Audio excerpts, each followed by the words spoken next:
Hello बच्चों, कैसे हैं आप लोग। आज हम लोग क्लास 12 के नेक्स्ट पोएम जिनका नाम है an elementary school classroom in a slum, इसके बारे में डिटेल एक्सप्लेनेशन देखेंगे। चैप्टर का नाम समझ जाते हैं। पोएट का मतलब क्या है कि एक एलिमेंट्री स्कूल यानी कि एक प्राथमिक विद्यालय का क्लासरूम है जो कि स्लम एरियाज़ में है। अबाउट द पोएट देखते हैं तो इनका जो पोएट है उनका नाम है Stephen Spender. About the poet से कभी सवाल नहीं पूछता है, इसलिए हम लोग आगे बढ़ते हैं। Before you read, have you even visited or seen elementary school in a slum? क्या आपने कभी भी विजिट किया है एलिमेंट्री स्कूल में जो कि स्लम एरियाज़ में मौजूद होता है? तो वो देखने में कैसा लगता है? तो सीन कुछ इस तरह से है कि हमारे जो पोएट हैं वह एक एलिमेंट्री स्कूल में घूमने के लिए गए हुए हैं और उन्होंने जो जो चीज़ें देखी है वो सभी चीज़ों का डिस्क्राइब वो अपने पोएम में करते हैं। तो चलिए देखते हैं।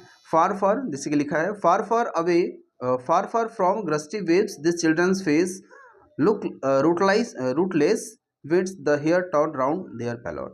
कह रहा फार फार का मतलब होता है दूर दूर। फ्रॉम कहाँ से? ग्रस्टी वेव्स। ग्रस्टी वेव्स का मतलब होता है तेज तूफान, लेकिन यहाँ पे तेज तूफान नहीं होगा, यहाँ पे हो जाएगा चमक, चेहरे की चमक। देयर चिल्ड्रन फेस, कह रहा है कि यहाँ के बच्चों का जो फेस है उसमें चमक जो है वो बहुत दूर है। ठीक है, लाइक रूटलेस वीड्स की तरह, जैसा कि एक बीज जिसमें वो रूटलेस है, रूट है ही नहीं। The hair torn round their pallor, और उनके जो बाल हैं वो क्या है, कॉम्ब नहीं किया हुआ, यानी कंघी अच्छे से नहीं किया हुआ, और उनके जो बाल है उनके फेस की तरफ आ रहा है। और कैसा फेस है? पैलोर फेस की तरफ आ रहा है, यानी पीला पड़ा फेस। तो न्यूट्रिशन की कमी सही, यानी कि खाना ठीक से ना मिलने के कारण उनका फेस क्या हो गया है? पीला पड़ गया है। The tall girls with her wake down head, और एक लंबी सी लड़की है जो कि बैठी हुई है अपने माथा डाउन करके। द पेपर स्विमिंग बॉय, एक पेपर से भी पतला लड़का है। विथ रेड आइज, इसकी आंखें कैसी है? चूहे की तरह है। चूहे की तरह का मतलब उसकी आंखें जो है भूख से भरी हुई, यानी उसको आंखों से देखकर बताया जाए तो उसके अंदर ग्रीड है, भूख है ना। The stunted unlucky heir of twisted bones reciting a father gnarled disease, एक स्टंटेड यानी कि एक कम हाइट का, बौना कह सकते हो, कम हाइट का एक लड़का है जो अनलकी है और उसको ट्विस्टेड बोन्स है। ट्विस्ट यानी कि पैर, हाथ पैर जो है वो मुड़ा हुआ है, बोन्स है, और वो जो डिजीज़ है यानी कि उनके फादर से मिला हुआ है। नाल डिजीज यानी कि उनके फादर से मिला हुआ है। ठीक है। His lesson from his desk, और उनके जो लेशन है वो कहाँ पर है? डेस्क पर है। At back of the dim class, कह रहा है कि डीम क्लास में, उस क्लास के डीम साइड में यानी कि अंधेरे साइड में, one unnoted sweet and young boy, young है यानी कि उस क्लास में एक छोटा सा प्यारा सा लड़का जिसे कोई नोटिस नहीं किया गया है, जो क्लास के उसी डीम क्लासेस में बैठा हुआ है, अंधेरे में बैठा हुआ है। ही साइज, उसका जो आँख है, live in a dream of squirrel games in the tree room other than this, कह रहा है जिसकी आंखों में एक चमक है, ड्रीम है, सपना है, और वो सपना किस चीज़ को लेकर देकर है? स्क्वायरल की तरह ट्री का रूम में जो कि फ्री है, स्क्वायरल जो पेड़ पर खेल रहा है, खेल रही है, उसे देखकर वो बहुत ज़्यादा खुश है और उसकी आंखों में सपने भरे हुए हैं। तो ये आपका फर्स्ट पैरामीटर में वहाँ के जो बच्चे हैं उनके बारे में डिस्क्राइब है। वापस इसको शॉर्ट देख लेते हैं। फार फार मैंने बहुत दूर है, दृष्टि में चमक कह सकते हो वहाँ के बच्चों का, वहाँ के बच्चों के फेस से जो चमक है वो बहुत दूर है, एक देखने से ऐसा लगता है कि विड्स की तरह है जिसका रूट नहीं है, रूटलेस है ना। उसके जो बाल हैं वो उसके फेस की ओर घूम रहे हैं जो कि पैलोर फेस है।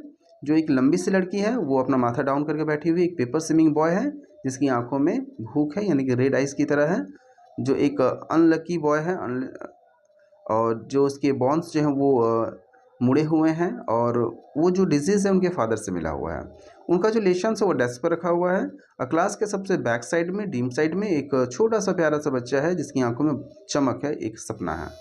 ठीक है, आगे बढ़ते हैं। आशा करते हैं यहाँ तक क्लियर होगा। अगला पोएम में देखते हैं क्या बताया गया। ऑन सोर क्रीम वॉल्स, सोर क्रीम का मतलब होता है कि वैसा कलर जिसका कलर उतर गया है। आप देखे होंगे किसी भी दीवार पर अगर कलर किया जाता है तो कुछ टाइम के बाद जो उसके कलर उड़ जाता है उसे सोर क्रीम कहा जाता है, जैसे कि धुंधला पड़ा colour.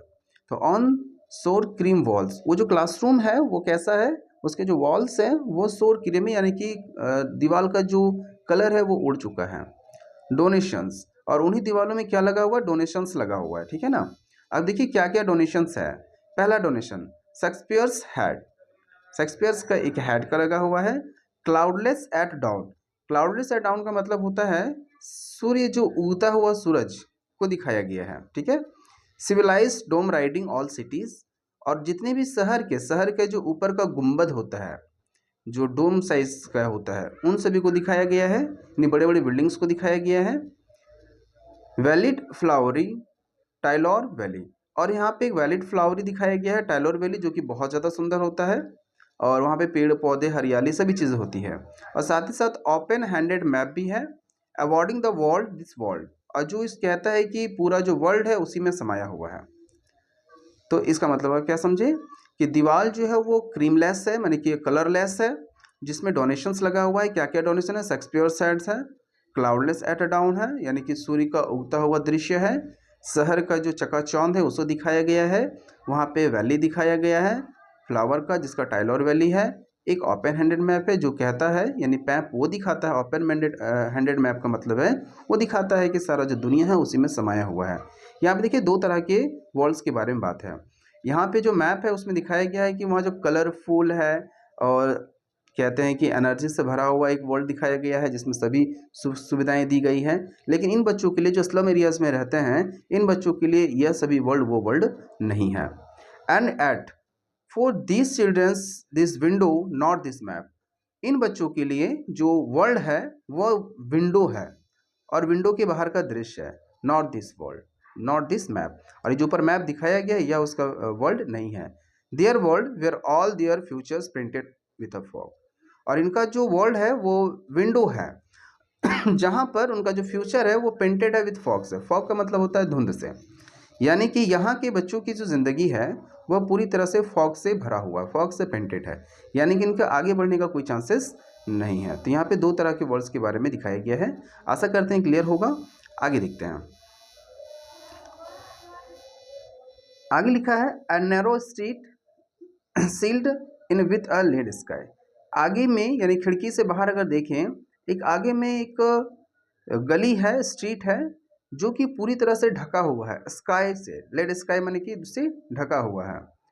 Far far from reverse, और वो जो एरिया है वो रिवर्स से बहुत दूर है, कैप्स से बहुत दूर है। कैप्स का मतलब आप कह सकते हो कि बड़ी बड़ी जो पहाड़ी होती है, पहाड़ के नीचे का जो कैप्स होता है उन्हें कहा जाता है। And star of world, star of world का मतलब होता है एजुकेशन। तो वहाँ के जो बच्चे हैं वो रिवर से दूर है, वहाँ का जो एरिया है वो रिवर से दूर है, कैप से दूर है, और साथ ही साथ स्टार ऑफ वर्ल्ड से यानी कि एजुकेशन से वो दूर है। ठीक है, तो वहाँ के बच्चों का कोई भी फ्यूचर नहीं है। आगे देखते हैं थर्ड में क्या बताया गया है। श्योरली, संभवतः यह सही है, शेक्सपियर इज ए विकेट, जो वहाँ पे शेक्सपियर का जो फोटो लगा हुआ है वो उसके लिए एक विकेट है। विकेट का मतलब है एक बुरा व्यक्ति है। शेक्सपियर जो भी चीज़ें लिखता है वो समाज के अच्छे चीज़ों को लेकर लिखता है और ऐसी चीज़ें लिखता है जो सभी को इक्वलाइजेशन दिया जाता है। लेकिन यहाँ पे जो शेक्सपियर का डायग्राम लगा हुआ है, जो प्रिंटेड पिक्चर लगा हुआ है, वो यहाँ के उल्टा दृश्य को दिखाता है, इसलिए यहाँ के बच्चों के लिए जो शेक्सपियर है वो एक विकेट है। द मैप है बैड एग्जाम्पल, और ये जो मैप है वो इसके लिए बैड एग्जाम्पल है। और उसमें क्या दिखाया जाता है उस मैप में? Ships, suns and love. तो इन जो चीज़ें, लुभावनी चीज़ें इस मैप में दिखाया जाता है जिसे पाने के लिए यहाँ के बच्चे वो टेम्पटिंग हो जाते हैं, टेम्पटिंग दैम टू स्टिल, उसे चोरी करने के लिए उसके अंदर लालच आ जाता है। ठीक है ना, क्या है कि वहाँ पे जो शेक्सपियर है वो एक विकेट है, एक बुरा व्यक्ति के तौर पर गिना जा रहा है, और वो जो मैप है उसके लिए वहाँ के बच्चों के लिए बैड एग्जाम्पल है। ठीक है, और साथ ही साथ वहाँ पे जो एग्जाम्पल है कैसे है कि शिप्स है जो वर्ल्ड में दिखाया जाता है उस मैप में, लेकिन उस बच्चों के लिए नहीं है। सन है, सन खुला आसमान, लेकिन वहाँ पे बच्चों को नहीं दिखाया जाता है। और लव जो टेम्पटिंग होता है इसके लिए चोरी करने के लिए उत्साहित हो जाता है। आगे देखते हैं। For lives that slyly turn in their cramped holes, कह रहा है कि उनका जो ज़िंदगी है वो उन क्रैप्ट हॉल्स में पैक हो गया है। उस जगह पे, जिस जगह पे वो रहते हैं, उसकी झुग्गी बस्तियों में उसकी जो ज़िंदगी है, वहाँ के बच्चों की ज़िंदगी है वो बंद हो चुका है। From fog to end night, उसकी ज़िंदगी की शुरुआत भी फॉग से ही होता है और रात भी फॉग से हो जाती है, यानी कि उनके आगे बढ़ने का चांसेस कुछ भी नहीं है। On their slag heaps their children's wear skins peeped through by bones and spectacle of steel with mended glass like bottle bits of bones sorry stones. ठीक है, अब इसका मतलब समझ जाते हैं। वहाँ पे जो कचरे हैं, यानी कि ऑन देयर स्लग हिप्स, वहाँ पे जो कचरे हैं वो बच्चे पहन लिए हैं। क्या पहन लिए हैं?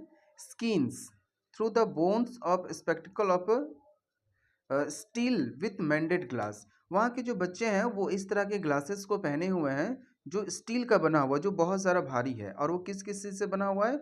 बोतल से या स्टोन से, यो पत्थर से। वहाँ के जो ग्लास है वो टूटा हुआ है और वो किस तरह से पहना हुआ है, बोतल और स्टोन से, ठीक है ना। All of their time and space are foggy slum. हर समय जो वहाँ के बच्चे हैं वो फॉगी स्लम में ही रहते हैं, यानी धुंध पड़ी जिंदगी में ही रहते हैं। सो यहाँ पे पोइट अपना सजेशन देते हैं लास्ट लाइन में, so bold their map with slum as a big डोम।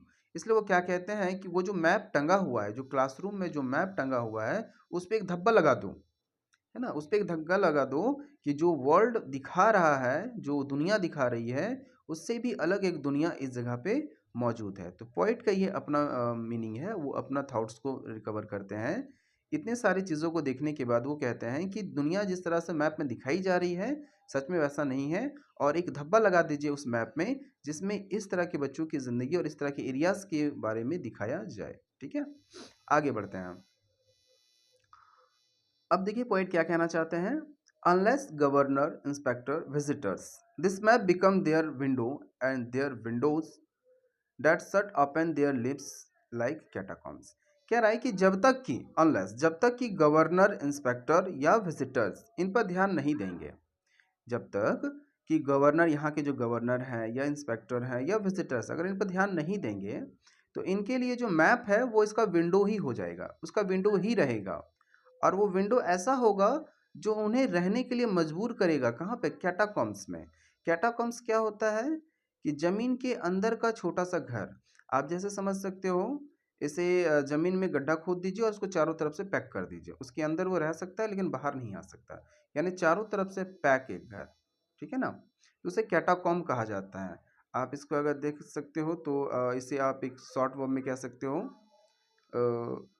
इसका आप हिंदी मीनिंग देख लीजिएगा, कैटाकॉम्स का मतलब क्या होता है। आप इसका मीनिंग ऐसे समझिएगा कि कैटाकॉम एक ऐसा प्लेस होता है जो चारों तरफ से पैक होता है। तो यहाँ समझते हैं, वापस से 3 लाइन है, अनलेस जब तक कि गवर्नर, इंस्पेक्टर या विजिटर्स इन पर ध्यान नहीं देंगे, यहाँ के बच्चों की और अगर इस तरह के एरियाज़ के बच्चों को ध्यान नहीं देंगे तो उनका जो मैप है वो यही विंडो हो जाएगा, यानी कि यही विंडो में सिमट कर रह जाएगा और उसे रहने के लिए मजबूर कर देगा कैटाकॉम्स में। ठीक है, अब देखिए पोइट क्या सजेस्ट करते हैं, ब्रेक वो break open till they break the town and show the children to green fields and make their world run awas on gold stain and left their tongues run nagged into books the wild and green lips open। क्या बोल रहा है, तोड़ दीजिए, है ना, ये जो तोड़ दीजिए इसके ब्रेक्स को तोड़ दीजिए और बच्चों को दिखाइए, क्या दिखाइए, ग्रीन फील्ड्स को दिखाइए और उनके इस दुनिया में दौड़ाइए। कहाँ दौड़ाइए, गोल्ड स्टैंड में, यानी खुले जो सैंड होता है, गोल्ड सैंड होता है, वहाँ पर दौड़ाइए और उन्हें पढ़ने के लिए दीजिए बुक्स को। कैसा, ओपन होना चाहिए, ग्रीन लिव्स ओपन, ठीक है, उन्हें पढ़ने के लिए दीजिए। अगर ये चीज़ें देंगे तो वहाँ के बच्चों का जो ये सब जो मानसिकता है, जो गरीबी में रहने का जो फ्यूचर है, वो जो फॉगी हो चुका है वो ठीक हो जाएगा। आगे एक लाइन सबसे पोएट का सबसे मेन लाइन है यहाँ पे, क्या बोल रहा है, history theirs whose language is the sun. यानी कि पोएट कहना चाहते हैं हिस्ट्री उन्हीं का बनता है जो सन की लैंग्वेज बोलता है, और ये सही भी है। अगर सन की तरह अगर चमकना चाहते हैं तो सन की तरह जलना भी पड़ेगा। तो यही लास्ट लाइन है, history theirs whose language is the sun. ठीक है, तो आशा करते हैं आपको ये पोएम समझ में आई होगी और इसका क्वेश्चन आंसर हम लोग जल्दी ही इसमें डाल देंगे। आप चाहे तो वीडियो के डिस्क्रिप्शन पे जाके चेक कर सकते हैं। फिर मिलते हैं दूसरे वीडियो में, तब तक के लिए जय हिंद।